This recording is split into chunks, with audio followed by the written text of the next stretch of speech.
प्रिय छात्रों, आप सभी का आपके अपने YouTube चैनल पर एक बार पुनः बहुत बहुत स्वागत है। आज हम आपको एक ऐसे तत्व से मिलवाना चाहते हैं कि उसको सर्वतोन्मुखी तत्व कहा गया है। सब लोग उसकी ओर आस भरी निगाहों से देखते हैं कि शायद हमसे दोस्ती कर ले। एक ऐसा तत्व, उसके बिना भोजन नहीं बन सकता, उसके बिना मोबाइल नहीं बन सकता, उसके बिना पेट्रोल नहीं बन सकती, उसके बिना मंजन नहीं बन सकता, उसके बिना अग्निशामक यंत्र नहीं बन सकता, उसके बिना कपड़ा धोने वाला साबुन नहीं बन सकता, उसके बिना दवाइयाँ नहीं बन सकती। कोई भी भोजन खाओ, उसके बिना भोजन ही नहीं बनता। ऐसा कौन सा तत्व है? उसके अंदर ऐसा गुण आया तो क्यों आया? ये भी बहुत गहराई वाली बात है। ऐसा गुण क्यों आया उसके अंदर? तो अपन सभी बात विस्तार से इस वीडियो में समझते हैं और 2 लेक्चर में हम पूरा चैप्टर समाप्त कर देंगे।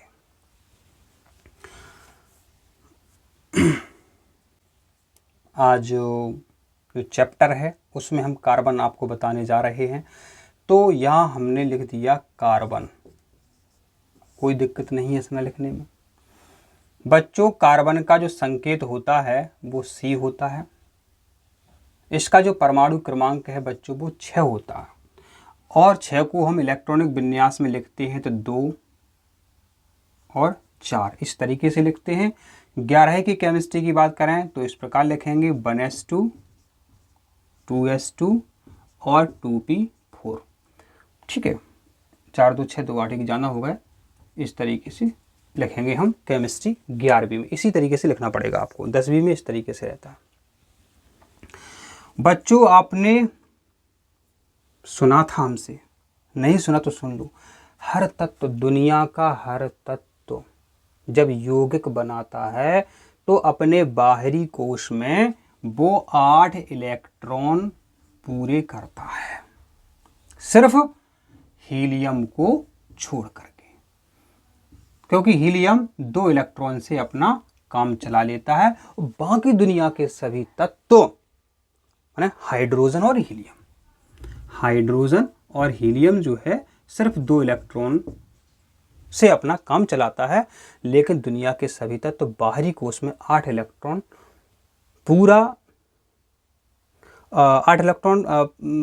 पूरे प्राप्त करके अपना अष्टक बना लेता है। ठीक है, और यौगिक बन जाते हैं। इतनी बात समझे।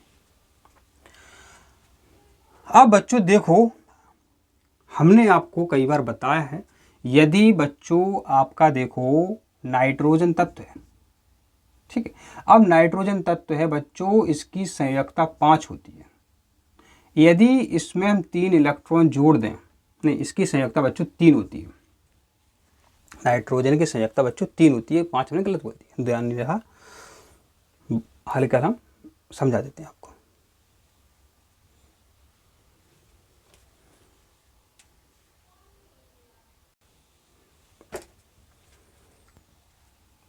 तो प्रिय छात्रों, नाइट्रोजन की संयोजकता जो है 3 होती है।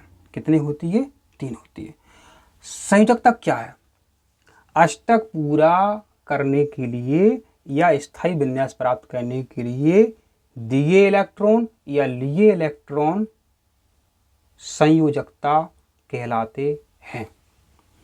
तो नाइट्रोजन की संयोजकता 3 हुई, क्योंकि बाहरी कोश में इसके 5 इलेक्ट्रॉन है। 8 बनाने के लिए 3 की आवश्यकता है, तो 3 संयोजकता। इसीलिए बच्चों इसको इस प्रकार लिखते हैं। इसमें त्रिबंध इसलिए लगता है। कितनी अच्छी बात बताई हमने आपको। इसी प्रकार बच्चों देखो, आपने ऑक्सीजन को इस प्रकार लिखा देखा होगा। इसके मध्य में डबल बॉन्ड होता है। इसके मध्य में क्या होता है? डबल बॉन्ड होता है। अब ये डबल बॉन्ड आया कहाँ से? तो कोई पता होना चाहिए, एक एक बात क्लियर होनी चाहिए। हजारों तत्व हैं, कैसे क्या करोगे आप, माने यौगिक हैं हजारों। तो बच्चों, ऑक्सीजन जो है 16वें समूह का तत्व है, इस पर ध्यान मत दो। इसको 8 इलेक्ट्रॉन करने हैं तो बच्चों ये 2 इलेक्ट्रॉन किसी से ले लेता है। लिए इलेक्ट्रॉन या दिए इलेक्ट्रॉन क्या कहलाती है? संयोजकता। तो इसने 2 इलेक्ट्रॉन ले लिए, यही बच्चों देखिए ये क्या है? संयोजकता है। 6 इसके इलेक्ट्रॉन, 6 गिनना, 6 2 8, इसके 6 2 8, देखिए 6 2 8 6 2 8, इसके बाहरी कोश में 5 इलेक्ट्रॉन, इसके बाहरी कोश में 5 इलेक्ट्रॉन, 5 3 8, 5 3 8, बोलो हो गया 8। कोई नहीं समझा पाएगा ऐसा, ना किसी ने समझाया होगा। अब वीडियो देख के भले कोई समझा दे। और बच्चों हाइड्रोजन जो है, हाइड्रोजन में इस प्रकार एक बंध बनता है। तो हमने क्या बताया कि हाइड्रोजन जो है हीलियम के समान विन्यास बनाता है, मतलब 2 इलेक्ट्रॉन बाहरी कोश में कर लेता है। एक इसके पास है, एक यहाँ से मिला, 1 1 2, एक इसके पास है, एक यहाँ से मिला, एक यहाँ से मिल गया, 1 1 2 हो गया 2। देखो तो बच्चों ये जो आपको दिख रहे हैं 3 2 1 1 क्या है?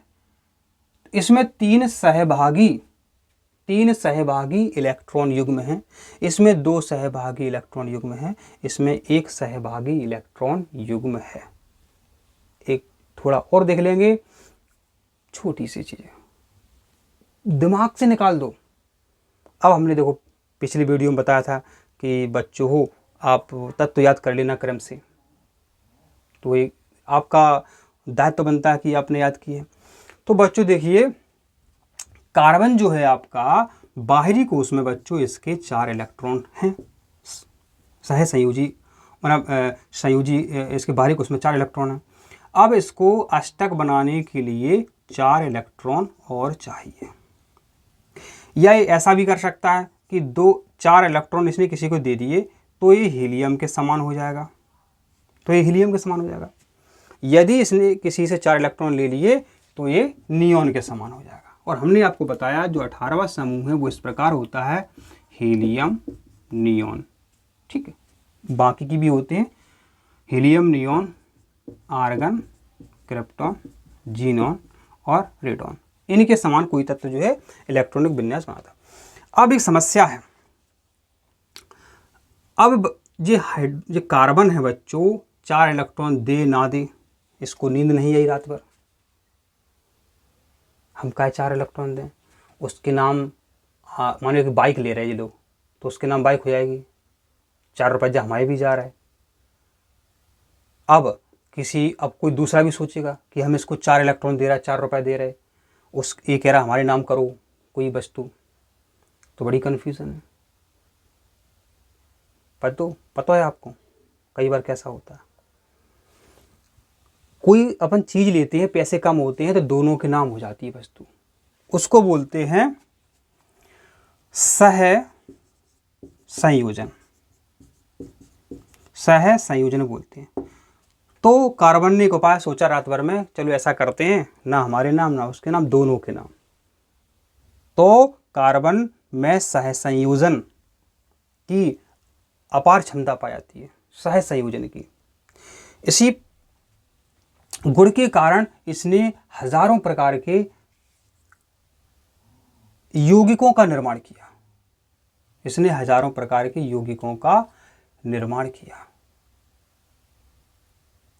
जैसे अगर एक कार्बन नहीं होता तो आप भी नहीं होते, हम भी नहीं होते, बोर्ड भी नहीं होता, कुछ भी नहीं होता। एक कार्बन इतना इंपॉर्टेंट क्यों है? देखिए ये बोर्ड भी कार्बन से बना है। आप जो मोबाइल चार्ज करते हो, जो उसमें बिजली आ रही है, वो भी भाई साहब कार्बन से बनी है। कैसे? कोयला जल रहा है फैक्ट्रियों में, विद्युत फैक्ट्रियों में कोयला जल रहा है, तब ये बिजली आप तक पहुंच रही है। आप स्कूल जाते हो, जो पेट्रोल भरते हो गाड़ी में, पेट्रोल भी क्या है? कार्बन है। खाना खाते हो, बोल रहे हो, वीडियो देख रहे हो, ये बोल भी नहीं पाओगे, सुन भी नहीं पाओगे, ऐसे बैठे रहोगे सोए। तो भोजन में भी कार्बन है। सोचो, बिना कार्बन कुछ हो ही नहीं सकता है। अभी अपन ने जो इसके पहले समझा, तो कार्बन ने अपने अंदर जो इतनी भयंकर अच्छी वाली क्षमता पैदा की, वो थी सह संयोजन। ये गुण है सह संयोजन। तो कार्बन को थोड़ा सा अपन सोचेंगे तो यहाँ लिखा हुआ है वर्ण। चलो हम क्या करते हैं, देखो प्रश्न में ही आंसर निकाल करके देखते हैं। कोई कहीं से भी प्रश्न में आंसर निकाल करके नहीं दे सकता है। आप 1 लाख रुपए की कोचिंग लगा लो, इस तरीके से एक एक बात कोई नहीं बताता है। कार्बन को अब जैसे ही शांतिपूर्वक बोलते हो, कार्बन माने वर्ण, वर्ण माने होता है जलना। क्या? जलना।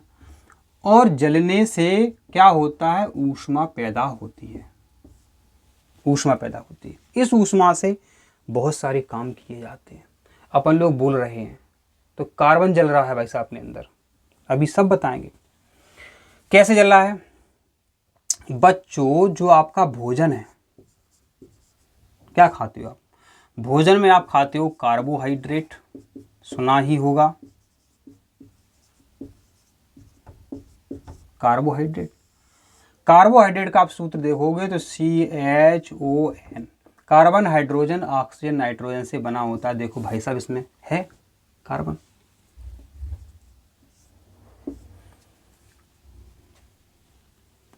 ग्लूकोज, ग्लूकोज चिल्लाते रहते हो आप। ग्लूकोज का सूत्र क्या होता है? C6H12O6। बोलो, है कार्बन। आप चाय पीते हो, चाय में शक्कर, खीर में शक्कर होती है, तो आपकी जो शर्करा है C12H22 क्या है? क्या है? कार्बन है भाई साहब।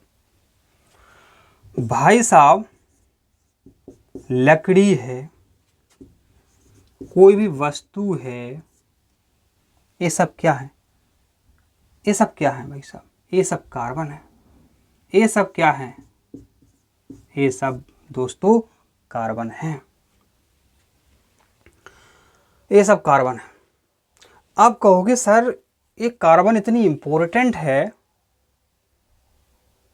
तो ऐसे एक अपने अंदर ब्लड ग्रुप होता है, ओ ब्लड ग्रुप, वो सर्वदाता होता है, उसको सबको दे सकते हैं, तो नाम रखते हैं सर्वदाता। तो बताओ सर, ये इतना अच्छा काम करता है, तो इसको हम क्या सर्वतो उन्मुखी तत्व कह सकते हैं? बिल्कुल कह सकते हैं। ये वास्तव में जो कार्बन है आपका सर्वतो उन्मुखी तत्व है। सर्वतो उन्मुखी तत्व माने सब जने इसकी ओर उन्मुख, भरी निगाहों से देखते हैं, इसकी ओर मुख लगा करके देखते हैं कि ये हमसे साझा कर ले, हमसे दोस्ती कर ले। इसलिए बच्चों इसको सर्वतो उन्मुखी तत्व कहते हैं। कोई बुराई नहीं है, कार्बन एक सर्वतो उन्मुखी तत्व है। सब लोग इसकी ओर आशा भरी निगाहों से देखते हैं। ठीक है, ये बहुत इंपॉर्टेंट तथ्य है। जब वैज्ञानिकों को इसकी महत्ता पता चली तो सबने सोचा इसको बनाया जाए। जिस प्रकार से जो आपका हीरा होता है, एक तो प्राकृतिक रूप से प्राप्त होता है, लेकिन इसको, हीरे को कार्बन से भी प्राप्त करते हैं। यदि हम कार्बन को उच्च ताप और दाब पर गर्म करते हैं तो हीरा बन जाता है। कार्बन कोयले से हीरा बन जाता है। तो एक वैज्ञानिक हो गए हैं जिन्होंने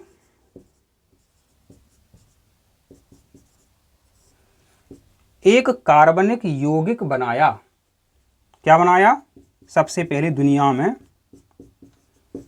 इनका बहुत नाम होगा, इन्होंने एक कार्बनिक यौगिक बनाया। उस कार्बनिक यौगिक का नाम था यूरिया।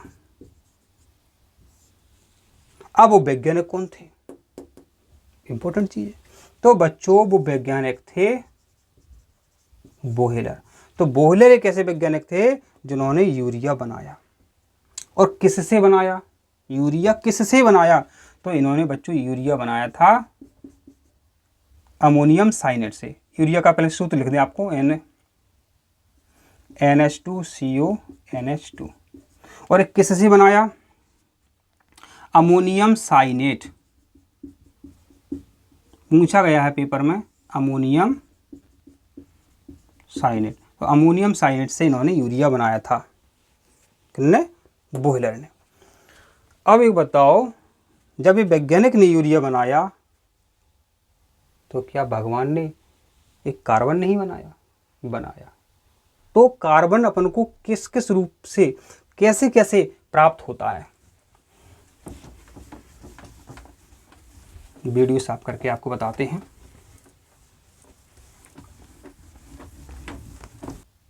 कार्बन जो इतना इम्पोर्टेंट है, तो इसको प्राकृतिक रूप से कैसे प्राप्त करते हैं और प्रकृति में कितने % मिलता है वो अपन जानते हैं। तो देखिए, इसको हम कैसे कैसे प्राप्त करते हैं। तो 0.02% कार्बन प्राप्त करते हैं कार्बोनेट से। आप कहोगे सर ये कार्बोनेट क्या है? जितनी भी सूत्र संरचना आपने देखी होगी CaCO3, जिनमें CO3 है, वो सब कुछ संगमरमर है, ठीक, मार्बल है। फिर हाइड्रोजन बाइकार्बोनेट, हाइड्रोजन बाइकार्बोनेट माने NaHCO3। इसके अलावा पेट्रोलियम पदार्थ, पेट्रोलियम, पेट्रोल है, डीजल है, फिर कोयला। तो देखिए, मात्र 0.02% कार्बन आपको इनमें मिलता है। कितना सारा पत्थर है, देखा होगा अपने आसपास, कितना कम है जी। और फिर बात कर लेते हैं, यह मात्रा आपने सुनी होगी 0.03%। कहाँ सुनी आपने? वायुमंडल में सुनी होगी। वायुमंडल में बच्चों आपने कार्बन डाइऑक्साइड सुनी होगी 0.03%। तो देखिए कितनी कम कार्बन है प्रकृति में और कितनी उपयोगी है बच्चों। और अभी हमने आपको बताया था, दोबारा से फिर बताते हैं कि बोहलर ने भी इसको कृत्रिम तरीके से बच्चों प्राप्त किया था। अब जो बच्चों आपका कार्बन है, कार्बन के अंदर सब लोग इतने गुण देखते हैं कि उसको सर्वतोन्मुखी तत्व कह दिया। तो सबकी आस है कार्बन बच्चों, सबकी आस है कार्बन की ओर, क्योंकि कार्बन में होता है कौन कौन सा गुण? आबंध बनाना, सह संयोजन करना, सह संयोजन करना, श्रृंखलन करना,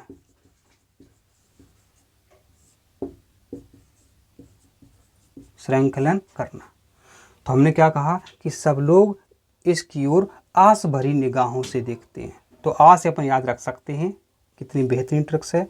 आबंध बनाना इसका अच्छा गुण है, सह संयोजन करना इसका बहुत अच्छा गुण है, और श्रृंखलन करना इसका अति महत्वपूर्ण गुण है।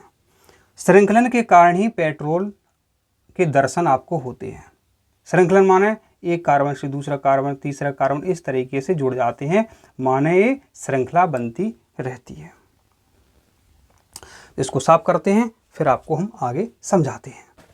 अभी अपन ने देखा था कि कार्बन के अंदर जो श्रृंखलन का गुण है, जो श्रृंखला बनाने का गुण है, वो कितना महत्वपूर्ण गुण है। जैसे कि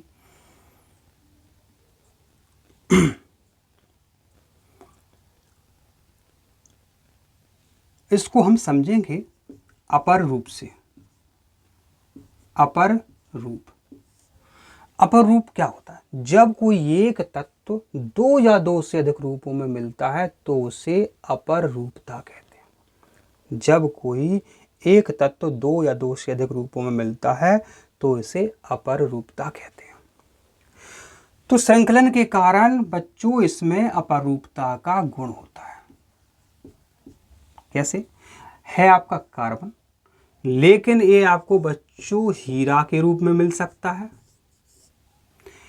ये आपको बच्चों ग्रेफाइट के रूप में भी इसके दर्शन होंगे, और बच्चों इसके दर्शन आप करेंगे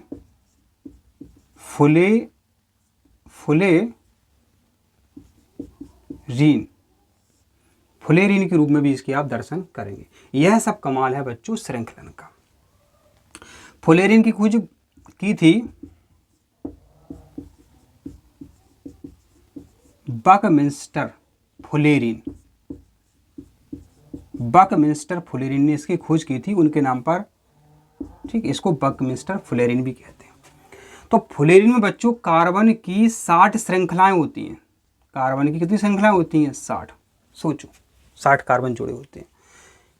अब हीरा जो है बच्चों, हीरे के बारे में बहुत सारी चीज़ें आती हैं। क्या आती है? हीरा जो है बच्चों त्रि-आयामी, माने एक कार्बन दूसरे कार्बन से जुड़ करके त्रि-आयामी संरचना बनाता है। कंफ्यूज मत हो, टेंशन मत लो, हम आपको सिखाएंगे। तो हीरा त्रि-आयामी बच्चों संरचना बनाता है। ग्रेफाइट हेक्सागोनल संरचना बनाता है। हेक्सागोनल माने षटकोणीय संरचना बनाता है।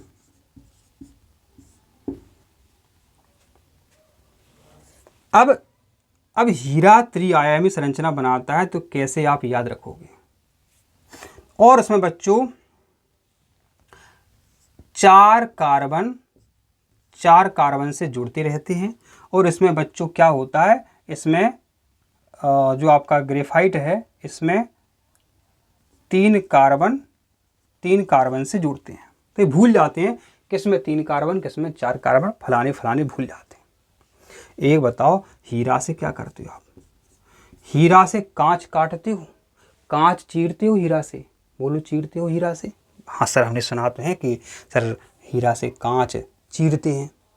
हीरा इतना कठोर है, प्रकृति में सबसे ज़्यादा कठोर पाया जाने वाला, कठोर खोजा गया पदार्थ है हीरा। हीरा से बच्चों कांच काट सकते हो, कांच हीरा से। तो हीरा से कांच चीरते हैं, हीरा से कांच चीरते हैं, हीरा से कांच चीरते हैं। चीर माने 4 याद कर लो, इससे 4 कार्बन ऐसे जुड़ते रहते हैं हीरा में। ता से याद कर लो, त्रि-आयामी संरचना। बोलो, जिंदगी में भूल पाओगे आप? हीरे से कांच चीरते हैं, चीरते 4 कार्बन जुड़ करके ऐसी संरचना बनाते हैं। इसकी संरचना होती है त्रि-आयामी होती है, ता से त्रि-आयामी। ग्रेफाइट हेक्सागोनल संरचना बनाता है, षटकोणीय संरचना बनाता है। और फुलेरीन जो है, इसकी जो आकृति होती है बच्चों, फुटबॉल के समान इसकी आकृति होती है। ये भी परीक्षा में पूछा गया, फुटबॉल के समान ये हमको ये दिखता है। बहुत ही शानदार तरीके से आपका लेक्चर चल रहा है। तो प्रिय छात्रों, कार्बन की जो संयोजकता होती है कितनी होती है? 4 होती है। अब हम आपको बताने वाले हैं हाइड्रोकार्बन के बारे में कि हाइड्रोकार्बन क्या होते हैं। इससे पहले, माने बोर्ड साफ करने के पहले क्या बताया था हमने आपको? कार्बन के हमने अपर रूप बताए थे आपको। अब बताने वाले हैं हाइड्रोकार्बन। एक बात बताओ, ये तो देखो बच्चों पेपर में छप के आता है। अब कहोगे सर आप अच्छा नहीं पढ़ा रहे, देखो ये तो पेपर में छप के आएगा। यहाँ देखिए, जिस तरीके से समास होते हैं, राजा का पुत्र संक्षिप्त में होता है राजपुत्र, होता है, का शब्द गायब हो गया। इसी प्रकार बच्चों ये जो है 2 शब्दों से मिलकर के बनता है आपका हाइड्रोजन और कार्बन। ठीक है, माने कार्बन और हाइड्रोजन मिल जाते हैं, तब कहलाते हैं हाइड्रोकार्बन। अब परिभाषा पूछें तो वे यौगिक जो हाइड्रोजन व कार्बन से मिलकर के बने होते हैं हाइड्रोकार्बन कहते हैं। अब बताओ, इसको ही बच्चे रटते हैं, ये तो पेपर में ही छप के आएगा कि हाइड्रोकार्बन किसे कहते हैं। हाइड्रोजन और कार्बन के मिलने से बने यौगिक को हाइड्रोकार्बन कहते हैं। अब हाइड्रोकार्बन यौगिक जो हैं कितने प्रकार के होते हैं? 3 प्रकार के होते हैं। कितने प्रकार के होते हैं? 3 प्रकार के होते हैं। तो इसको पहले हम साफ करते हैं, तब आपको और बेहतर समझ में आएगा। कहोगे सर कैसे समझ में आएगा? बिल्कुल बिल्कुल, यहां लिख देते हैं हम हाइड्रोकार्बन। घबराना नहीं है, बस कोई कितना भी कमजोर छात्र है, घबराना नहीं है। तो हाइड्रोजन प्लस कार्बन से मिलकर के बने यौगिक कहलाते हैं हाइड्रोकार्बन। तो इनमें कार्बन से जुड़ने की एक अद्वितीय श्रृंखलन क्षमता होती है और ये फिर कई प्रकार के यौगिक बना देते हैं। तो हाइड्रोकार्बन बच्चों अपने 3 प्रकार के होते हैं। कौन कौन से होते हैं? देखिए यहाँ पर एल्केन, ठीक, एल्केन। दूसरा है आपका एल्कीन। तीसरा है आपका एल्काइन। देखो इसको थोड़ा सा याद कर लो, एल्केन, एल्कीन, एल्काइन। इसमें बच्चों जो ये यौगिक होते हैं उनमें एक बंध देखने को मिलेगा आपको, घबराना नहीं, सभी बताएंगे। इसमें 2 बंध देखने को मिलेंगे, इसमें 3 बंध, त्रिबंध देखने को मिलेंगे। तो बच्चों जिसमें एक बंध है वो संतृप्त यौगिक होता है, संतृप्त यौगिक होते हैं, और बाकी दोनों आपके असंतृप्त होते हैं। ये भी कई बार पेपर में पूछा गया है, असंतृप्त और असंतृप्त परीक्षा में कई बार आया। अब एल्केन का सूत्र जो है बच्चों आपको आना चाहिए, CnH2n+2, CnH2n+2, CnH2n, फिर है आपका CnH2n-2। मेरे बच्चों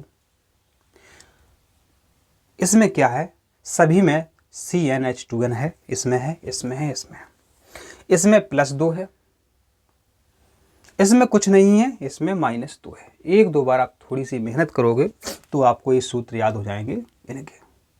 एक बार और देख लो, CnH2n+2, CnH2n और CnH2n-2। अब इस तरह है क्या, इससे आप हजारों सूत्र बना सकते हो, हजारों सूत्र। ऐसे कैसे? हमने सर हेक्सेन तक याद नहीं कर पाए, methane, ethane, propane, butane, pentane, hexane, sir जेई याद नहीं होती है। चिंता नहीं करो, उसके लिए डार्विन सर यूट्यूब चैनल जिंदाबाद। अब एक सैंपल के रूप में अपन कोई भी एक सूत्र लेते हैं। पहले अपन शुरुआत करते हैं CH4 से। ये दोनों यौगिक जो है नहीं बनते हैं। फिर अपन देखते हैं एथेन, ये है आपका C2H6, ये है आपका, हम भी भूल सकते हैं, C2H4,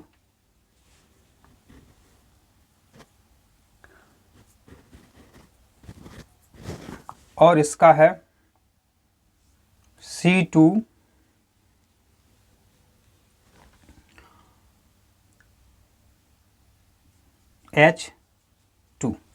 इस तरीके से है। देखो बच्चों कैसे आया है, कैसे आया। यह सूत्र हमने याद करने के लिए बोला था।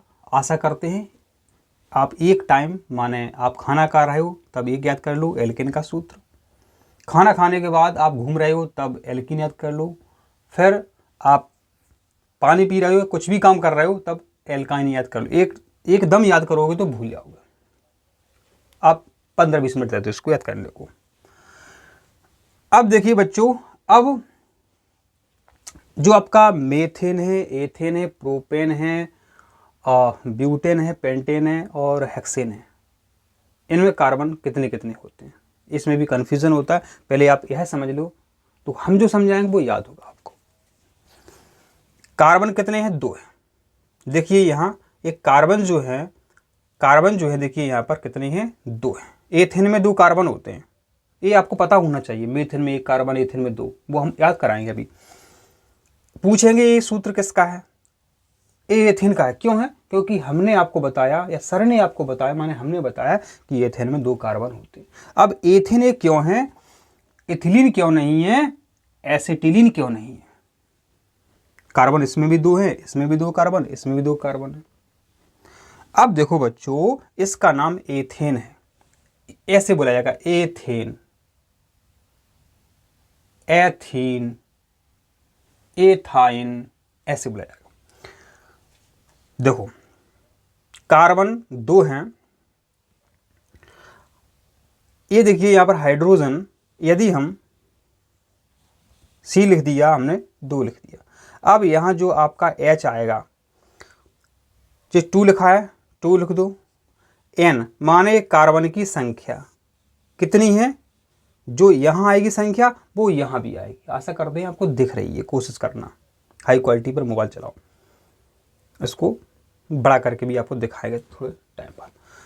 तो यहाँ जो संख्या आएगी 2, तो यहाँ भी 2 लिखेंगे अपन, इंटू 2 कर देंगे और सूत्र में +2 है, तो क्या आ गया? C2 हो गया। अब देखिए यहाँ पर 2 दूनी 4 और 2 6, C2H6 आ गया।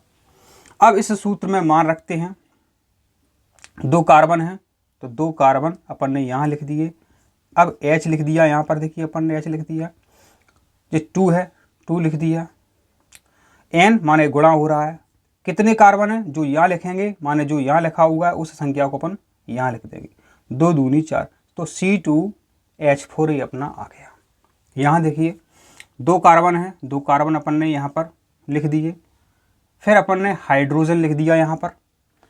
सूत्र क्या है? H2N, माना 2 में गुणा कितने का करेंगे? जितने कार्बन हैं, लेकिन -2 माने घटा भी रहे हैं। तो देखिए यहाँ पर C2 2 दूनी 4, 4 में से 2 गए, 2 ही बचे, तो आगे आपका C2H2। ठीक है, तो इस तरीके से अपन इनको सीखेंगे, याद करेंगे। कोई भी बना सकते हैं आप। इस बोर्ड को साफ कर देते हैं हम, फिर बताते हैं, तो आपको शायद थोड़ा सा ये समझ में आ जाए। और ठीक है, क्योंकि फिर इस बोर्ड पे आता नहीं है, फिर समझ में नहीं आता है।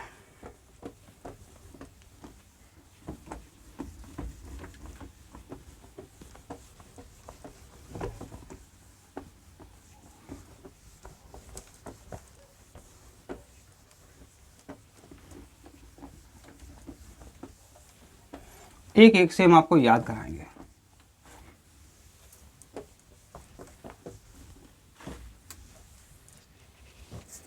देखते जाए।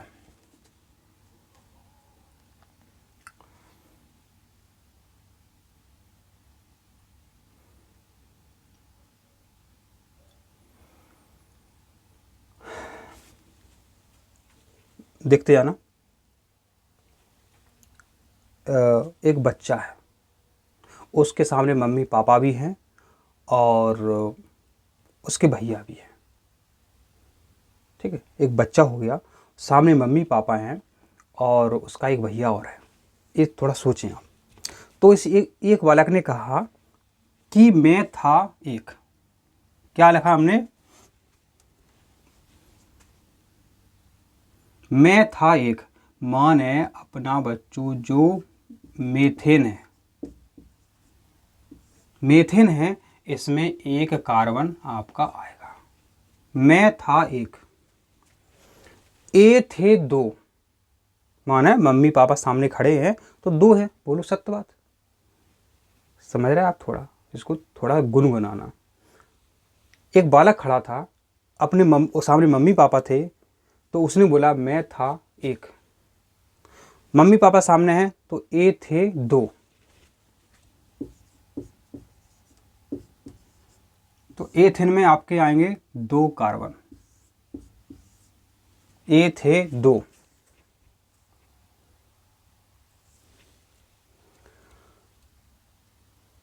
पापा ने कहा 3, क्योंकि अब हो गए वो 3। तो जो प्रोपेन है इसमें आपके 3 कार्बन हो जाते हैं। मैं था एक, ए थे 2 मान मम्मी पापा, और पापा ने कहा 3, क्योंकि अब 3 लोग हुए।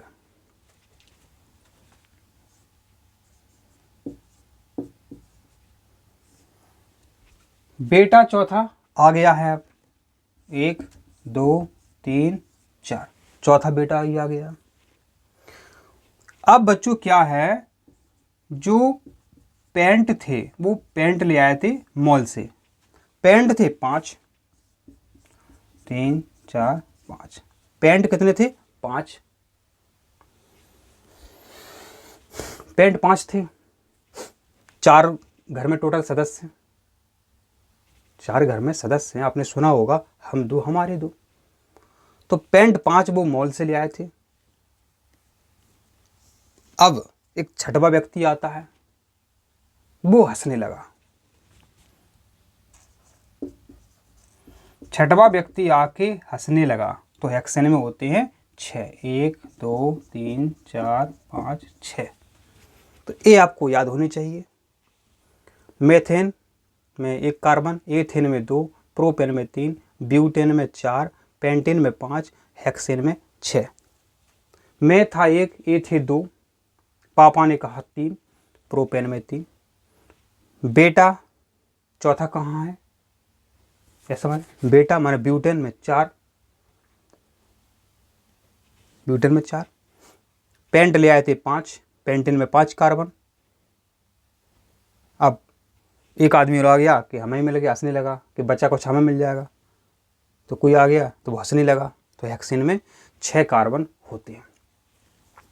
अब इनकी जो संरचनाएं हैं वो कैसे बनती हैं, ये सब बच्चे आपके एल्केन हैं। क्या हैं, एल्केन है। ये क्या है आपके एल्केन है। इनके सूत्र कैसे कैसे बनेंगे आपके, देखिए, घबराना नहीं। अब यहाँ बच्चों हम आपको सभी एक एक से लिख के दिखाएंगे, अच्छे से समझाएंगे, आपको बस घबराना नहीं है। मेथिन का सूत्र हम लिखने जा रहे हैं, हमने सी बना दिया, सी बना दिया। तो इसकी जो संयोजकता होती है बच्चों कितनी होती है, 4 होती है। इसको 4 इलेक्ट्रॉन की आवश्यकता और है, तो 4 इलेक्ट्रॉन ये हाइड्रोजन से प्राप्त कर लेता है। तो यहाँ अपन ने H लिख दिए 4। तो आपका सूत्र क्या बन गया, CH4।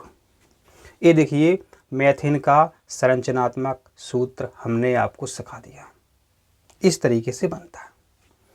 हजारों लाखों आप बना सकते हैं, कहीं कोई कंफ्यूजन नहीं है। हमने कहा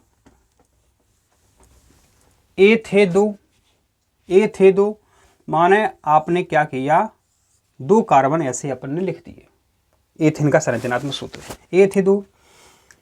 अब क्या करना है, चारों तरफ से आप हाइड्रोजन जोड़ दीजिए, बिना देरी किए हुए। तो क्या बनेगा, C2 गिन लो, C2H6 बना अपना, क्या बना, C2H6। ये आपका एथिन का सूत्र है, देख लीजिए आप, देख लीजिए C2H6। ये आपका एथिन का संरचनात्मक सूत्र है, संरचना एथिन की। आप कहोगे सर एस कैसे 8 हो रहा है, तो 4 इसके पास होते हैं, 4 इसके पास होते हैं, गिनती शुरू कर दो, 5 6 7 8, हमेशा 8 होनी चाहिए, कहीं कोई कन्फ्यूज़न नहीं होना चाहिए, ठीक है। और आशा करते हैं प्रोपेन, ब्यूटेन, पेंटेन, हेक्सेन का आप इसी तरीके से बना लेंगे। इसी तरीके से बच्चों आप इनकी संरचना बना लेंगे, किसकी? एल्कीन की। सिर्फ हम सूत्र लिख रहे 2 में लिख दिए थे। प्रोपेन का है C3H8, ब्यूटेन का है C4H10, पेंटेन का है C5H12, हेक्सेन का है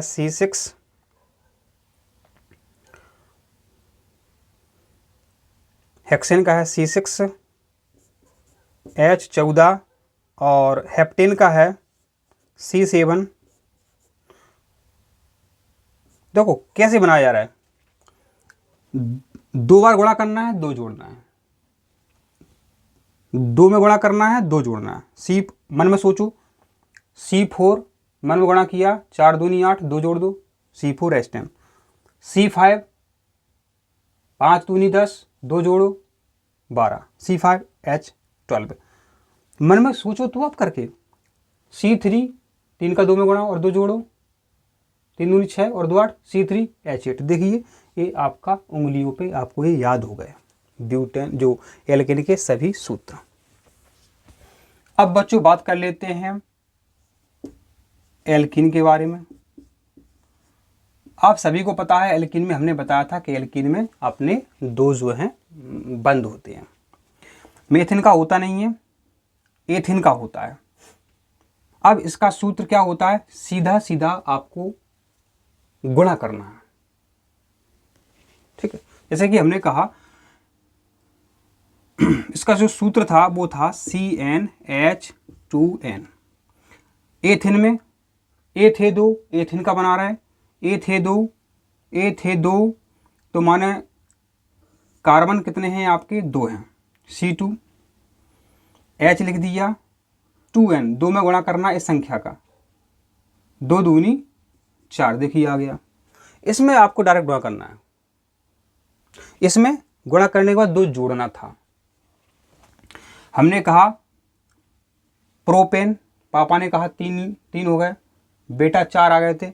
हमने कहा प्रोपेन तो C3H6, प्रोपेन जो हो गया अपना, ब्यूटेन C4H8।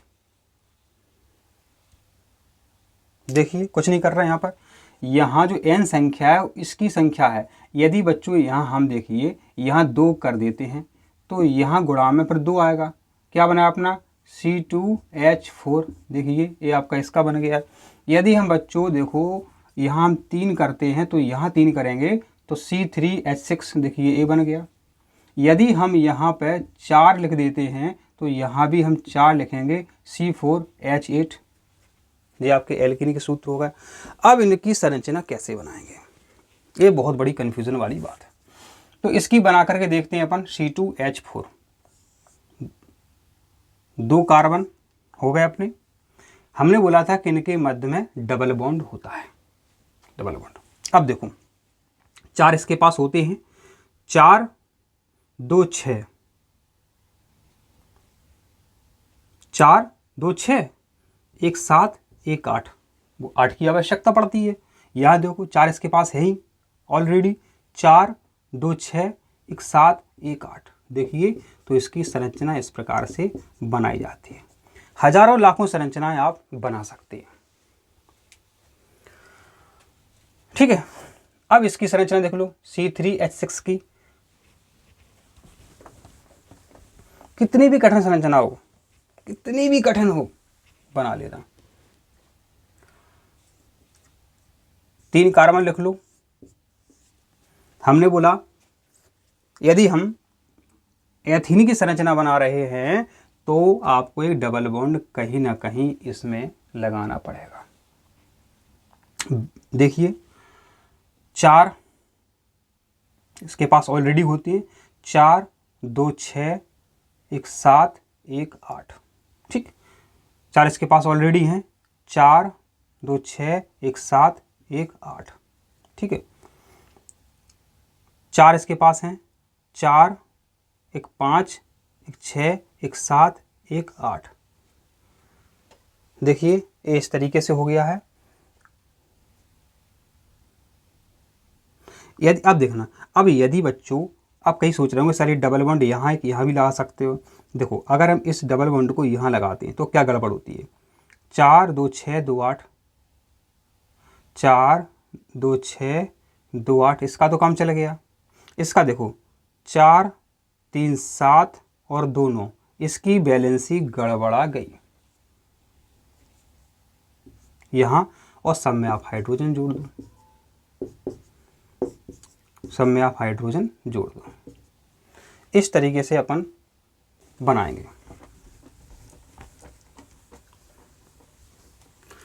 अब बात कर लेते हैं एल्काइन के बारे में कि एल्काइन की संरचना, एल्केन के सूत्र कैसे बनाएंगे। तो देखो एल्काइन, एल्काइन एल्काइन का सूत्र क्या होता है, CnH2n-2। मेथिन का होता नहीं है। हमने कहा ए थे दो, ए थे माने एथिन में 2 कार्बन आते हैं। तो क्या करना है आपको, ए थे 2 का गुणा करना है, यहाँ पर 2 दूनी 4 और 2 घटा देना है। यदि हम C2 की बात करें तो 2 दूनी 4 में से 2 घटाओगे तो क्या बचेगा आपका, सब 2 ही बचेगा, C2H2। देखो इसमें मान रख करके देख लो। यदि हम 2 के लिए बनाते हैं तो यहाँ 2 लिख दूँ, यहाँ 2 लिख दूँ, क्या होगा, 2 दूनी 4 में से 2 गए तो यहाँ देखो 2 आ गए और ये आपके देखो ये आ गए। ठीक है, तो देखिए ये सूत्र आपको शायद ना देखे तो बड़ा करके दिखाते हैं। ये सूत्र है आपका CnH2n-2, ये आपका सूत्र। ए थे 2, मैं था 1, ए थे 2, पापा ने कहा 3, माने प्रोपेन में 3 कार्बन होते हैं। अब हम प्रोपेन के लिए बनाना चाहते हैं, प्रोपेन के लिए बनाना चाहते हैं माने इसमें 3 कार्बन आएंगे। तो यहाँ अपन को क्या करना पड़ेगा, गुणित में 3 करना पड़ेगा। तो C3H, 3 दूनी 6, 6 में से 2 गए, देखिए 4, C3H4, C3H4 ये प्रोपेन का है। ब्यूटेन का क्या बनेगा, ब्यूटेन का क्या बनेगा, यहाँ 4 कर दीजिए, यहाँ 4 कर दीजिए, तो C4, 4 दूनी 8 में 2 गए 6, C4H6। ये आपका ब्यूटेन नहीं, ये ब्यूटाइन का बनेगा, ब्यूटाइन। ये प्रोपाइन का है, प्रोपाइन। एथाइन या एसिटिलीन, दो ही बात है, एथाइन बोलो या एसिटिलीन बोलो। क्या था इसका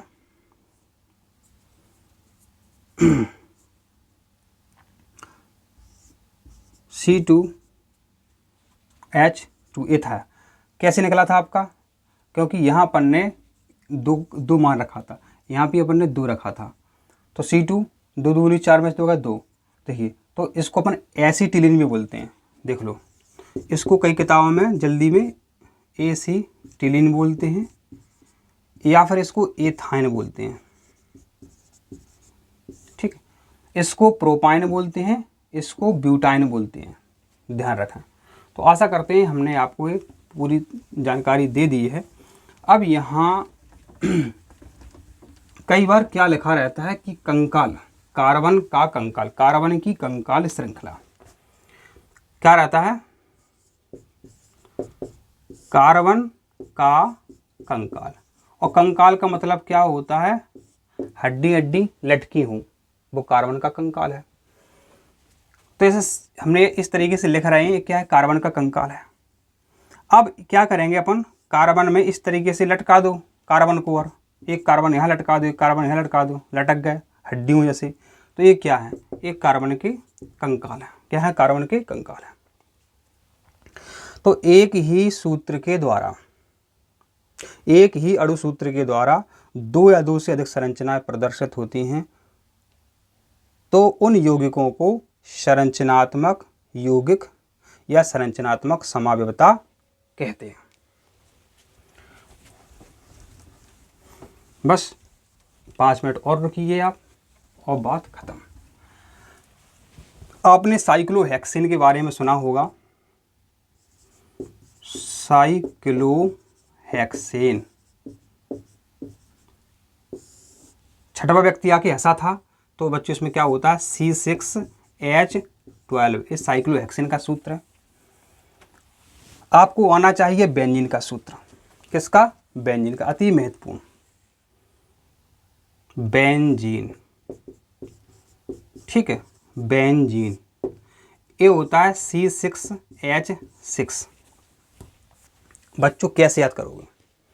इसकी जो चक्रीय संरचना होती है आपको कठिन लगेगी, लेकिन बहुत सरल है। क्या करेंगे, 6 कार्बन है, तो क्या करेंगे बच्चों अपन, देखना आप, इस तरीके से ये संरचनाएं होती हैं। बहुत सिंपल सूत्र है, घबराना नहीं आप। 1 carbon, 2 carbon, 3 carbon, 4 carbon, 5 carbon, 6 carbon, ये हमने 6 कार्बन लिख दी। बताओ क्या दिक्कत है, इतना कर सकते हो आप। बेंजीन की चक्रीय संरचना का सूत्र है ये, कर दोगे इतना, देखो। लेकिन बच्चों ध्यान दो, ये 4 है। अब सभी में आपको H जोड़ना है, क्योंकि H आपका है यहाँ पर, और अपन को सब में H जोड़ना है। H जोड़ दिया अपन ने, यहाँ बॉन्ड लगना है, ध्यान रखें। अब देखो बच्चों, कार्बन 4 है, 8 होने चाहिए, तो 4 1 5, 4 1 5, एक ये बॉन्ड हो गया 6, एक बॉन्ड हो गया 7, हो गया 8 होनी चाहिए। यदि हम इसको इस प्रकार से बना दें, 4 5 6 और 2 8, कोई दिक्कत? कोई दिक्कत नहीं। अब इसको देखो, 4 1 5, 4 1 5 1 6, अगर यहाँ 2 कर दें ऐसा, तो इसका अष्टक बन जाएगा, 4 1 5 2 7 1 8। अब देखो, एक डबल बॉन्ड जो यहाँ लगा देते तो ये गड़बड़ा जाता, क्योंकि इतनी बैलेंस तो अपन कर चुके हैं। यहाँ कुछ करोगे तो फिर इसकी गड़बड़ी हो जाएगी। अब देखो, यहाँ तक तो कुछ करेंगे नहीं अपन। 4 1 5 2 7 1 8 बैलेंस है। 4 1 5, 4 1 5 1 6 जो हो गया अपना। यदि यहाँ पर ऐसा कर दें तो 8 हो जाते हैं अपने। इस कार्बन में देखो, 4 5 2 7 1 8, तो सभी कार्बन के पास जो संयोजकता है जो 8 होनी चाहिए थी, देखिए वो 8 आपकी यहाँ पर हो चुकी है। तो ऐसे आपको बैलेंस करना पड़ता है। यदि अभी भी समझ में नहीं आया तो आप कमेंट करें, तो और फिर एक वीडियो और लाएंगे आपको। इस तरीके से बच्चों सभी सूत्र आपके बनाए जाते हैं।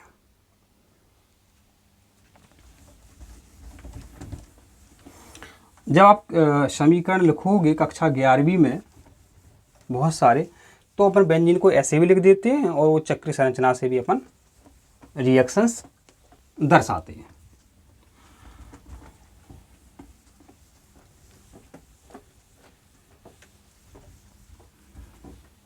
तो प्रिय छात्रों, आशा करते हैं आपको चीज़ें तो ये समझ में आई हैं, ठीक है। तो अगले वीडियो में हम क्या बताएंगे आपको,